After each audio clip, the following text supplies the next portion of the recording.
ഇന്നത്തേത് നമ്മളെ ബ്രേക്ക്ഫാസ്റ്റ് ആണ് കേട്ടോ. ഞാൻ വിചാരിച്ചു ഇന്ന് രാവിലെ എണീച്ചപ്പോൾ നൂലപ്പം ഉണ്ടാക്കാമെന്ന്. എനിക്ക് ഏറ്റവും ഇഷ്ടപ്പെട്ട സാധനമാണ് കേട്ടോ നൂലപ്പം അല്ലെങ്കിൽ ഇടിയപ്പം എന്നൊക്കെ പറയൂലേ. അപ്പോൾ അത് ഉണ്ടാക്കാൻ വേണ്ടി പോവുകയാണ്. അത് ഞാൻ വേഗം തന്നെ മാവെല്ലാം കുഴച്ച് വെക്കുന്നുണ്ട്. ഇനി നമുക്ക് ചെറുപയർ കറി വെക്കാമെന്ന് വിചാരിച്ചു ഇന്ന് അതിന്.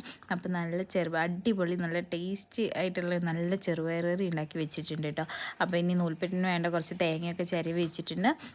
എന്താ ചെറുപയറിന് ഈ കറിയെന്ന് ചോദിക്കേണ്ട. അതിനകത്ത് ഞാൻ ലാസ്റ്റ് ഇത്തിരി ബീഫ് മസാല നമ്മൾ കടുക് പൊട്ടിക്കുന്നതിൽ ഇടുന്നുണ്ട് കേട്ടോ. അപ്പോൾ നല്ല ടേസ്റ്റ് ആയിരിക്കും. ഇത് ഞാൻ വേഗം തന്നെ അതെല്ലാം നച്ചിന്ന് വേഗം ആക്കി വെക്കുന്നുണ്ട് കേട്ടോ. അപ്പോൾ നല്ല അടിപൊളി നല്ല സോഫ്റ്റ് ആയിട്ടുള്ള നല്ല നൂലപ്പമാണ്. കണ്ടാൽ തന്നെ നിങ്ങൾക്ക് മനസ്സിലാവും. ഞാൻ കുറച്ച് തേങ്ങയും കൂടി ഇതിനകത്ത് തൂവി കൊടുക്കുന്നുണ്ട്. അത് ഇനി നമുക്ക് ആവിയിൽ വെച്ച് വേവിച്ചെടുക്കാം. അപ്പോൾ ഇന്നത്തെ എൻ്റെ ബ്രേക്ക്ഫാസ്റ്റ് ഇതാണ് കേട്ടോ.